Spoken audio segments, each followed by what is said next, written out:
Welcome back to the second training session that we have right now today. Yesterday we actually have the training session on the CSR and the community investment already. So right now our second session is actually understanding the importance of stakeholder engagement and what exactly is stakeholder engagement to our company. Okay, so before we start, let's just understand the introduction for today first. As usual, I'm going to go through a bit of self-introduction of myself and also a session introduction and also today's objective. Okay, so for the trainer for today's training session, which is me, I will actually be touching on so as the trainer for today, you all know already, my name is Jessica and I'm actually the Good Community Relations Senior Executive, and I'm someone who actually loves nature and passionate to commit to doing more good in terms of CSR also. And I'm actually enthusiastic to commit to good and clear communication with people. So everyone can just call me Miss Jessica or just call me my name, just call Jessica will do. So throughout the training, if let's say there's a need to actually stop me or you find my training session a bit too fast, just raise up your hand and then tell like, oh Jessica, can you just slow down? Okay, so let us move on to the session's introduction. Let's just watch a very short video. Okay, so let's watch this video and y'all have a better idea of why stakeholder engagement. Stakeholder engagement. It's one of the business world's most popular buzzwords. But what does it really mean? No, it's not that. Huh? It's not that either. Clever, but no. Huh? Let's back up a bit. Say your company makes widgets and business is booming. Naturally, people start to notice you. One day, you drive to work to find protesters at the company gates claiming your widgets use a toxin that is bad for the planet. Soon, more stakeholders hear about the protests and decide to join the campaign. Suddenly, you're in the news for all the wrong reasons. Yikes. So what do? You're the bad guy, so maybe you call the authorities, arrest the activists, and tell your story, explaining the many great things your company does and how ridiculous those crazy hippies are. Problem solved, right? Not so fast. In the end, it doesn't matter who's right and who's wrong. The cycle of demonization and finger-pointing rarely leads to solutions, and almost always to gridlock and a tarnished brand. To overcome this cycle, we at Future 500 advocate for stakeholder engagement. Technically, it's the systematic and proactive integration of feedback from those impacted by your organization's operations. In practice, it's all about humanization. When we acknowledge our shared humanity and admit that none of us is perfect, we can begin removing our masks and working together to find common ground. Stakeholder engagement means building trust, even between those with very different views, from right to left, corporate to NGO. It means knocking on doors before problems arise rather than after. It means listening more than talking. It means communicating with humility rather than boasting. And it means engaging over and over again to continue raising the bar in a way that's better for your stakeholders, your planet, and your bottom line. Now, it doesn't always have to be formal. After all, most friendships aren't built in the boardroom. And having a little fun never hurt either. When we stop building walls and start building bridges, we create a space for solutions that are systemic, innovative, and lasting. So the next time you find protesters at your gate, consider this. Maybe you shouldn't have a gate in the first place. Future 500 is a San Francisco-based nonprofit specializing in stakeholder engagement. We align the power of the private sector. Okay, so right now you all have seen the video already for stakeholder engagement, has some clear ideas or understanding of what stakeholder engagement is about. So let's proceed on with the slides. Okay, so today's objective is to understand how the company views the concept of stakeholder engagement through the definition in the company's context. Second point is to actually learn the purpose of the stakeholder engagement and also to explore the various types and key characteristics of various stakeholder engagement methods. And to also understand the common types of stakeholder engagement methods that the company use. And lastly, we will always end off with a 15 minutes quiz, just like the first session that we have for training. Okay, so under the body content, we are going to go through several points for today's training session. In this 40 minutes training session, we want to understand the definition of stakeholder engagement, the definition of the stakeholder engagement which is applicable to the company's context, the purpose of stakeholder engagement, the types of stakeholder engagement, and also the key characteristics of stakeholder engagement, and lastly, companies' common types of stakeholder engagement also, and also the quiz. Yes. So basically, what is definition of stakeholder engagement? Okay, usually like all the people will understand that the definition of stakeholder engagement is the process by which an organization involves people who may be affected by the decisions that the organization make or can actually influence the organization's implementation on the organization's decisions. So you see just now in the video clip also, it's saying that if let's say there is like the organization has planned something, but the people actually does not like it, they actually are able to protest and influence how the organization wants to implement their decisions. And it's a process used by an organization to engage relevant stakeholders for purpose to achieve a acceptable outcome. So that's why you want to engage with the people so that the stakeholder understands that what is going on, and then they can be more able to accept what the organization plan to do. So stakeholder engagement is also a very key part of the CSR, corporate social responsibility.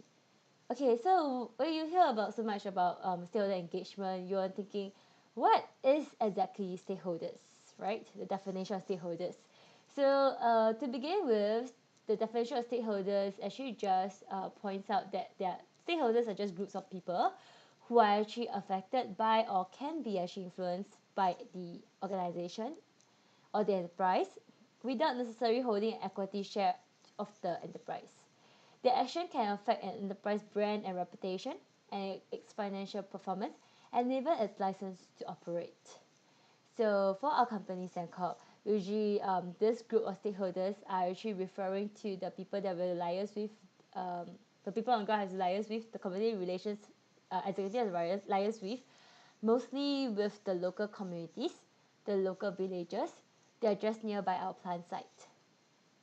Okay, so as just now what I said before, not just the local communities nearby villages that the community relations executive or manager has to deal with, but the common stakeholders that the company has to deal with is also the local authorities, like the village head, the union leader. Usually they have some political influence and power to actually mobilize the local villagers. And also the regulatory authorities like the government heads. We also need to work with them to ensure that we get the permission to carry out our construction work and also operational work. And sometimes the NGO or the NPO, we call it the nearby non-governmental organization and non-profit organization, whereas they are maybe too close to our plant site, and sometimes they will have a say in it, and sometimes they will be able to influence our project plant sites operation and construction activities. So we want to have this stakeholder engagement because we want to maintain a two-way, open and transparent communication with the stakeholders. By doing so, we actually have this 4 methods or 4 characteristics in our stakeholder engagement that we want to follow. First is the congruence and materiality. Okay, and then the cultural appropriateness and the inclusivity.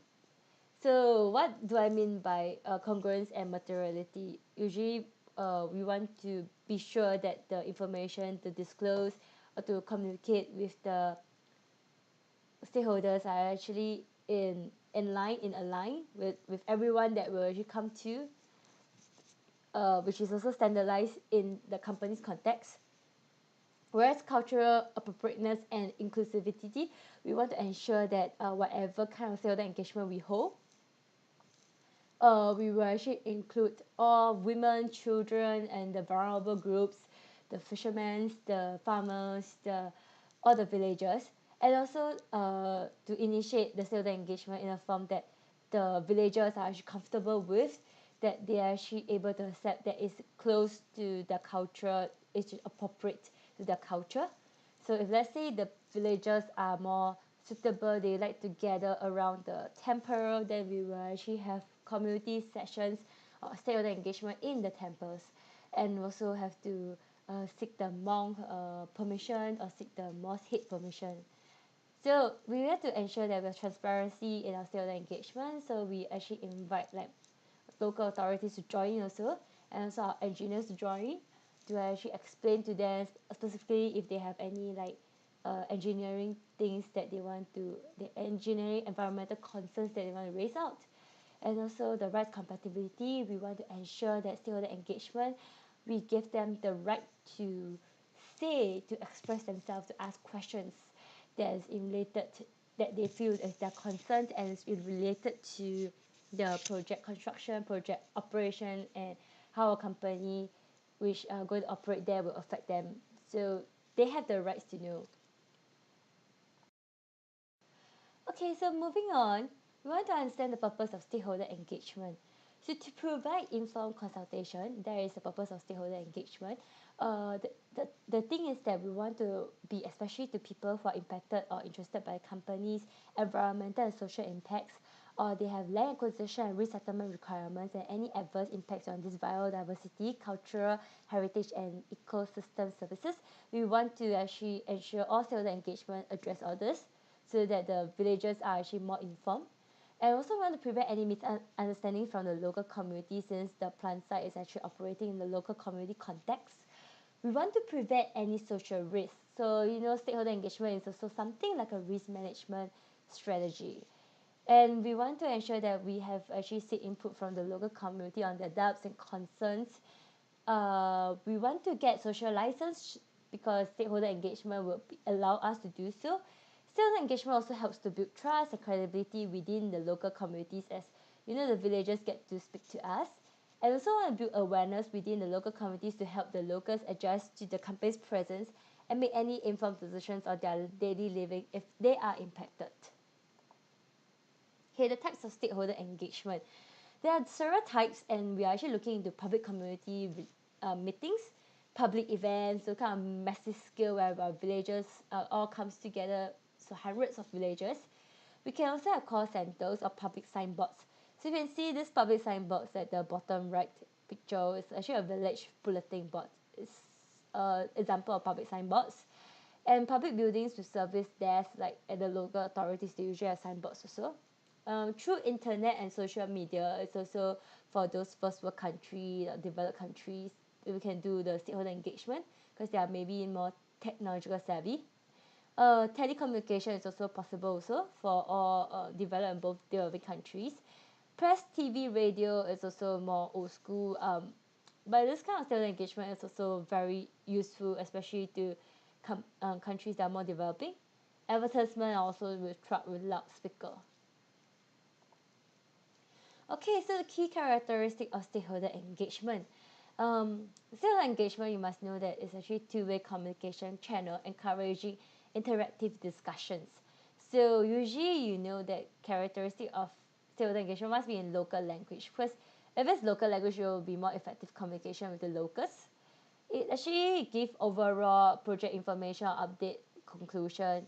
Um, Another key characteristic is must be actually cultural appropriateness to the local communities, and also it must be an open and transparent communication.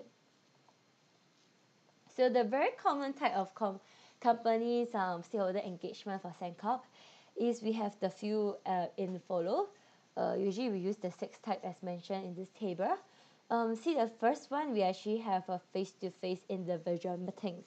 So for this face-to-face individual meetings, the individual briefings will provide a higher level of project details because what we are doing is we are probably meetings face-to-face, one-to-one in fact, or one to a few, one-to-one. So the person will actually, the individual usually will ask for high level of project details. So this allows like very concise feedback in a personal environment.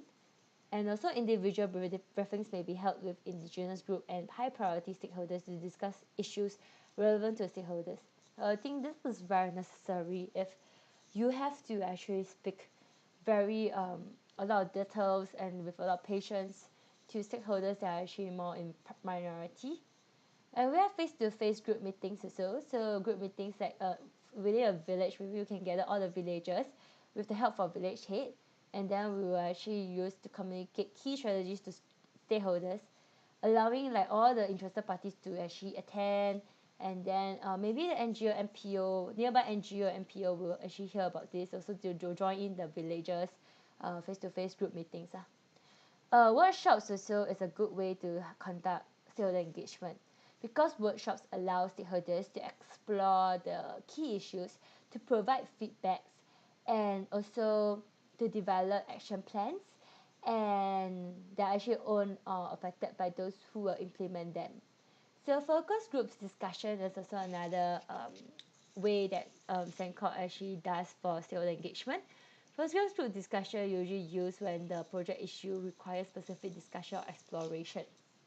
So usually we have this like skilled facilitator, so to actually ensure the outcomes that are achieved, and like also need to ensure appropriate involvement. Usually they are also there to actually spread the awareness and solution to actually how to counteract like if there's any issues actually bring up. So correspondence is like phone, letter, and email. This is very most common kind of engagement that the people on the ground will receive. There will be full conversation. Letters will also be written to the community relations executive, and also sometimes email alerts will be also sent also. The last kind of stakeholder engagement is also using website. Website is actually to provide like relevant and timeline project information. However, website mostly is actually to provide information, so it's a bit like more one way to the community, unless the website actually do ask for feedback. So if they have any feedback, they can also key in the website and then send to us.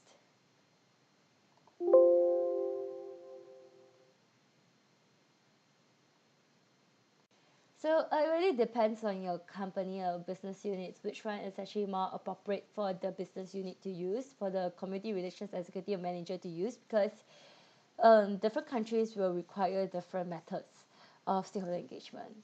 Okay, so moving on, let's go to our quiz time.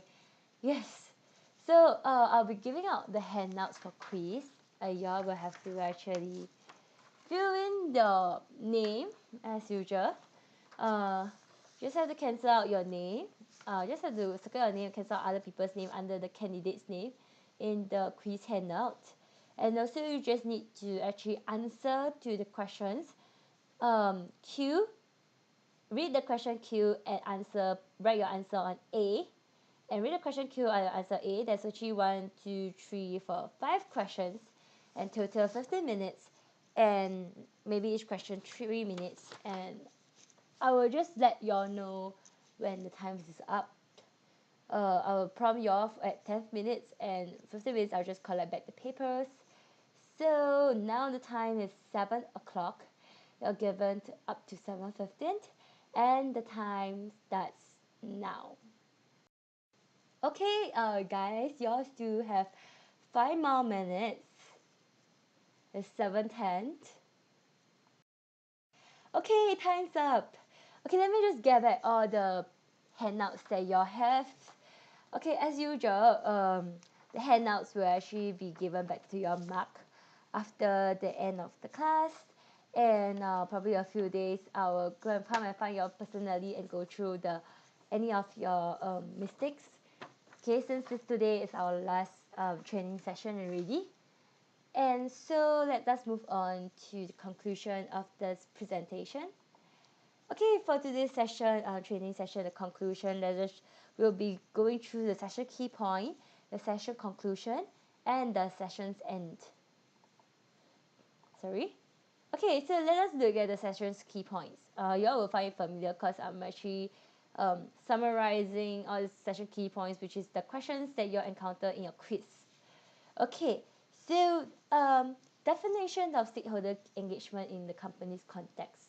The process by which an organization actually involves people who may be affected by the decisions it makes or can actually be influenced by the implementation of the organization's decisions. I hope you'll get that right.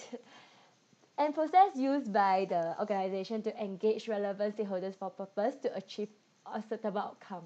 So that's the definition of stakeholder engagement in a company context.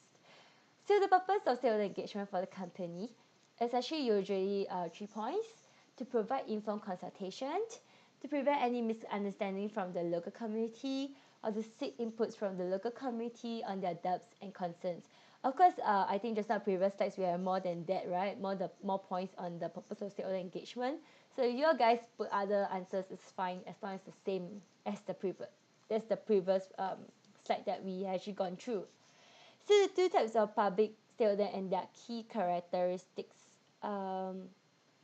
Usually we have the public meeting and also the a bit of typo. So usually we have public meetings and also the um, group kind of face-to-face group meeting. So for this public meeting, the characteristic is that you actually have very transparent and also a lot of things to do.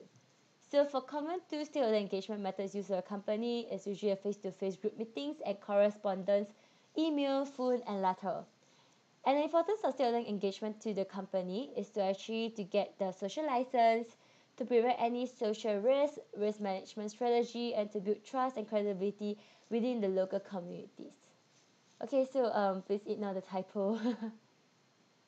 I will fill it up in the PowerPoint slide I'm going to share with you all.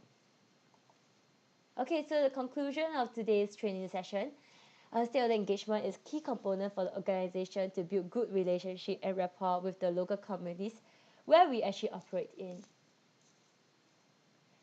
So to sum it all up, today's session, y'all can always contact me at my mobile number, +65978889343, and my email also. So do y'all have any further questions y'all meet at work or you don't understand CSR or stakeholder engagement? Do feel free to contact me. Also end our training session here. Thank you so much for all your time. Okay,